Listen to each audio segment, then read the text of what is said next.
Delekam doit récupérer. Ça, je vais le publier. Ce monsieur a une enveloppe pleine de récépissés.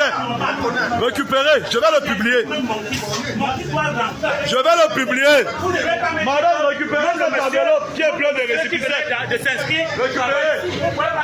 Il fait quoi avec le récépissé des Camerounais? Le monsieur récupérez. La dame Delekam doit récupérer. Le tout n'est pas d'inscrit les Camerounais. Récupérez cette enveloppe pleine de récépissés. Récupérez. Voilà les récépissés que la dame est en train de saisir. Voilà la population qui va récupérer les récépissés. Donne les récépissés, madame. Voilà les récépissés des Camerounais. Voilà ça. Voilà ça. Voilà ça.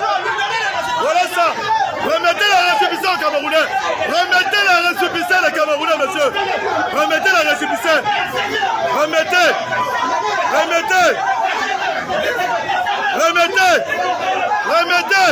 Remettez les récépissés. Voilà Delekam qui vient d'arrêter le travail parce qu'on a dénoncé. Il est 13h. Elle dit qu'elle n'inscrit plus. Elle dit qu'elle n'inscrit plus. Elle vient d'arrêter. Elle dit qu'elle n'inscrit plus. Parce qu'on a dénoncé cette fraude-là. Ça doit cesser dans ce pays. Il faut arrêter ça. Arrêtez. On en a marre. 42 ans de vol, ça suffit. Récupérez les récépissés de ce monsieur. Récupérez. Voici le monsieur en question. Je le filme. L'enveloppe est pleine de récépissés. C'est la fraude. La dame Delekam a décidé qu'elle n'inscrit plus parce qu'on dénonce. Parce qu'on est en train de dénoncer. Un monsieur récupère les récépissés des Camerounais. Et Delekam cautionne. Voilà la dame Delekam en question. Elle a refusé qu'elle n'inscrit plus. Elle arrête les inscriptions parce que j'ai dénoncé cela. Et si nous sommes au Cameroun en 2025, année d'élection. Quand on inscrit, quand un citoyen est inscrit, on ne doit pas récupérer son récépissé. On ne récupère pas les récépissés d'un citoyen. Il faut récupérer les récépissés pour faire quoi? L'enveloppe qu'il a en main est pleine de récépissés. S'il demande qu'il ouvre cette enveloppe. Du coup, vous allez remettre. S'il peut demander qu'il ouvre cette enveloppe. Madame Delekam, récupérez les récépissés déjà collectés. Madame Delekam. Le samedi 28 mars 2025, des membres de la diaspora camerounaise d'Europe se sont rassemblés devant le siège de l'entreprise allemande Veridos à Berlin pour exprimer leur mécontentement concernant la gestion des listes électorales par Elections Cameroun en collaboration avec Veridos en tant que partenaire technique. Elections Cameroun, l'organe en charge de l'organisation des élections au Cameroun, a récemment été accusé de manipulation des listes électorales. Veridos, en tant que partenaire technique, se retrouve au centre des critiques pour son rôle présumé dans ces irrégularités. Les manifestants dénoncent une atteinte à la démocratie et exigent une transparence totale dans le processus électoral camerounais. Ils appellent Veridos à clarifier son implication et à prendre position face aux allégations.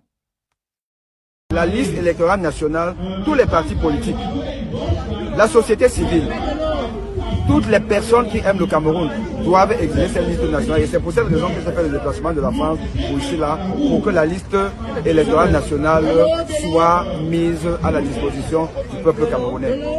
À ce jour, Veridos et Elections Cameroun n'ont pas encore réagi publiquement aux accusations portées contre eux. Cette mobilisation de la diaspora camerounaise souligne l'importance d'une gestion électorale transparente et équitable. Reste à voir quelles seront les réponses des partis concernés face à ces revendications. Sur son site internet, Veridos se présente comme un acteur de confiance. Sa mission est de garantir une identité fiable à travers des solutions technologiques de pointe pour les gouvernements. Le site insiste même avec une affirmation. Seule une identité officielle vous permet d'exercer vos droits et devoirs de citoyen tels que le droit de vote. Une profession de foi en totale contradiction avec la réalité camerounaise. Voici les dirigeants que nous avons pu identifier. Marc Julien Siouet, PDG de Veridos.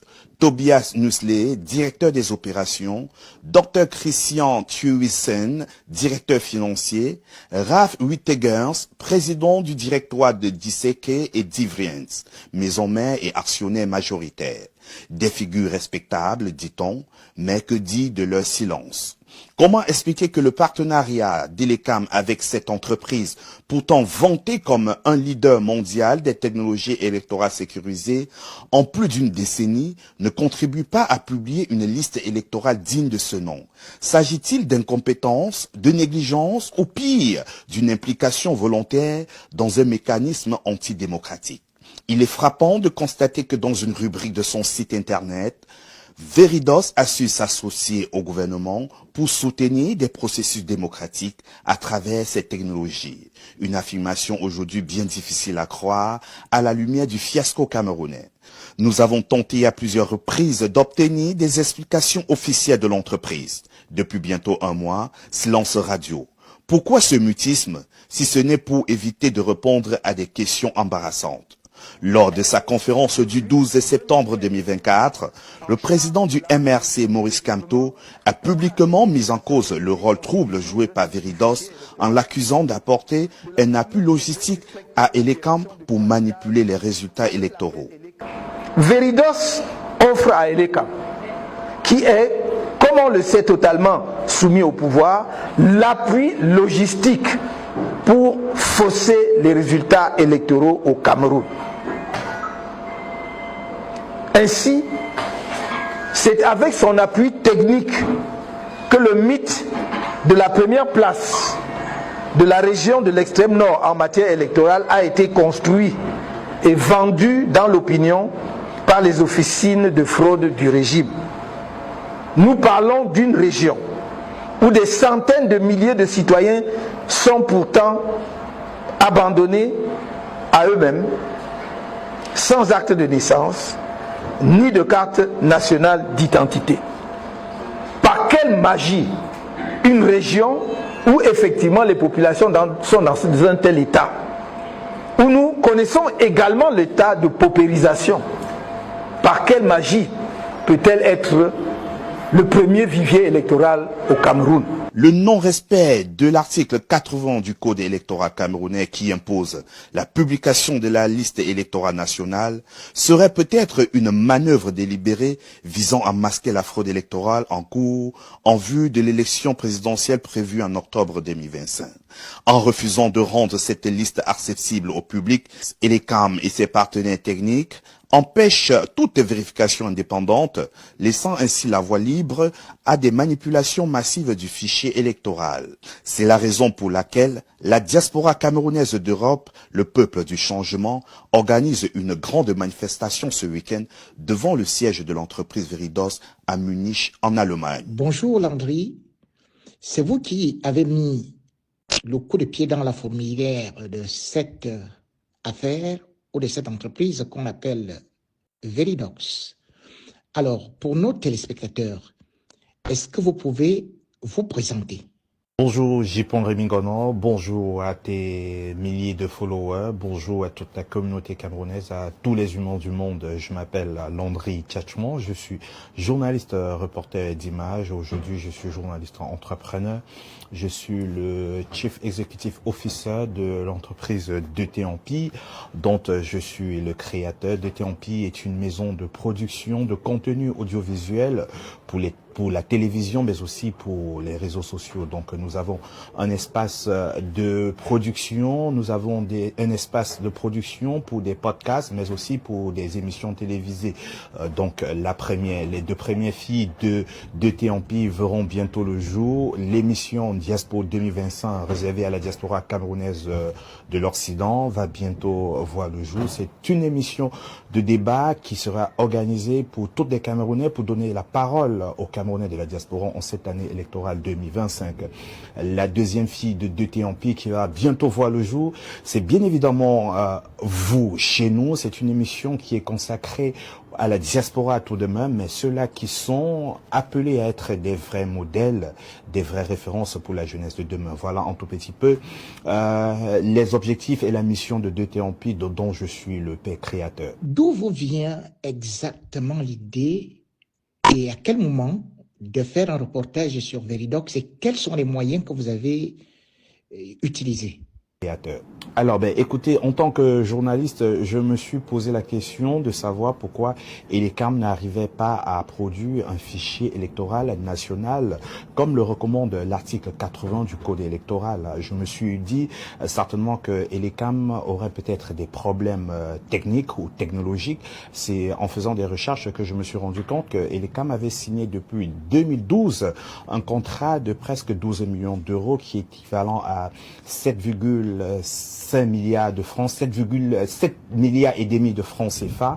Et quand je me suis donc rendu compte, j'ai commencé donc à mener des recherches sur cette entreprise du groupe Divrent. J'ai donc envoyé un mail à cette entreprise sous la casquette de correspondant d'Equinox, puisque Equinox, je suis le correspondant d'Equinox Télévision ici en Europe, du moins en France.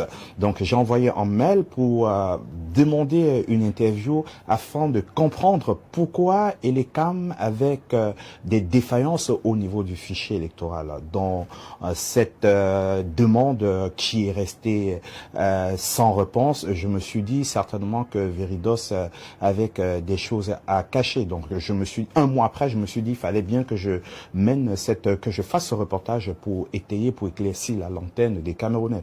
Donc chemin faisant, je suis donc allé sur le site de Veridos, un site qui est d'ailleurs très bien fourni, garni avec des informations autant pour moi relatives au processus électoral. D'ailleurs, Veridos via son site met très bien que c'est une entreprise qui est là pour accompagner les gouvernements dans le processus démocratique. Il faudra le dire que Veridos est un leader, fait partie des leaders mondiaux dans le processus de la biométrisation, c'est-à-dire processus de production de visas, processus de fabrication de passeports, de pièces d'identité biométriques avec à la une l'empreinte digitale.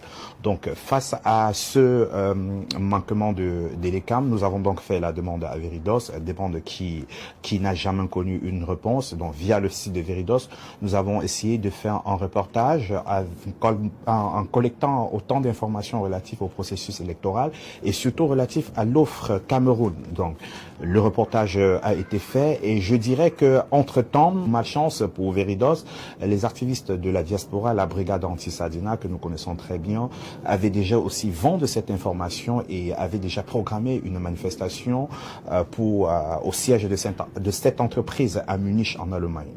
Quel a donc été votre procédé pour mener à bien ce reportage qui, faut-il l'avouer, sur le plan professionnel, est méticuleux, pointilleux? Comme je le disais tantôt, donc le reportage a eu ses effets et chemin faisant, voilà, ça a été relayé sur les réseaux sociaux et je crois que avec la venue ou bien la programmation de la brigade anti-Sardina de faire une descente à Munich pour manifester, pour demander des comptes à Veridos, Veridos a dû supprimer des offres, des contenus qui avaient trait au processus électoral. Donc, malchance pour eux, nous avions fait notre reportage avec des captures d'écran, à la fois capture photo et capture vidéo. Donc, nous avons en notre possession aujourd'hui des éléments probants, des éléments palpables qui prouvent à suffisance que Veridos a supprimé des contenus via son site.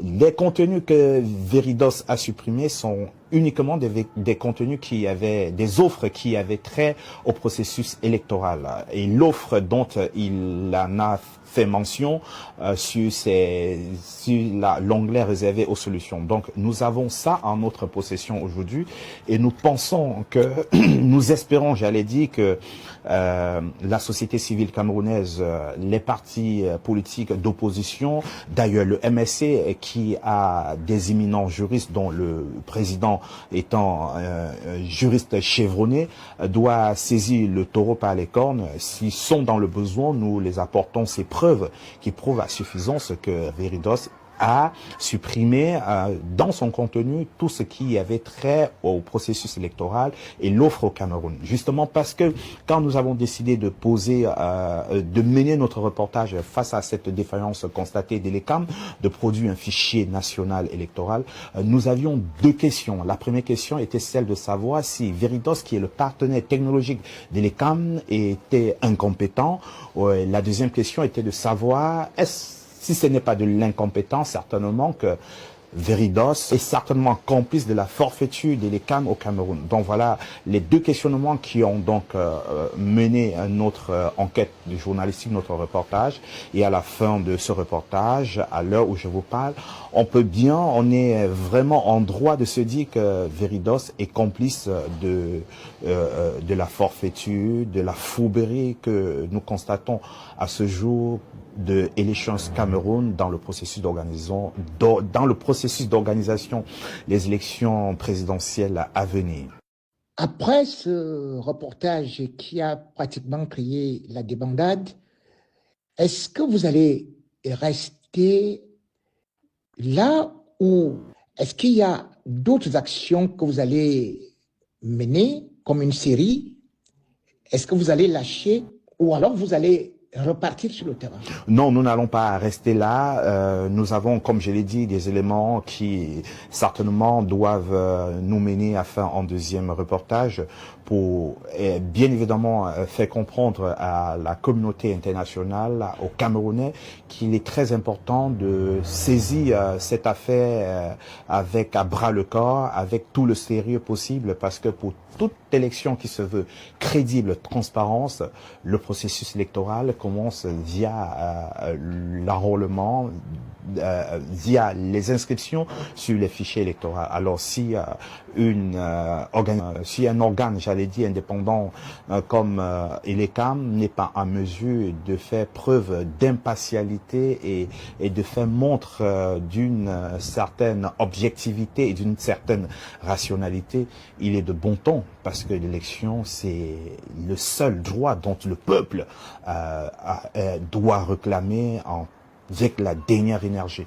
Donc voilà, un tout petit peu. Nous allons, dans les jours à venir, certainement entre mardi et mercredi, produire un autre reportage qui montre avec détail comment Veridos a su supprimer sur son site internet les informations relatives au processus électoral et via l'offre avec le Cameroun pour ne pas se tirer une balle dans le pied. Et malheureusement pour eux, comme je l'ai dit, nous avions déjà toutes ces informations et la brigade anti-Sardina qui a déjà fait une descente sur le terrain à son siège de Munich.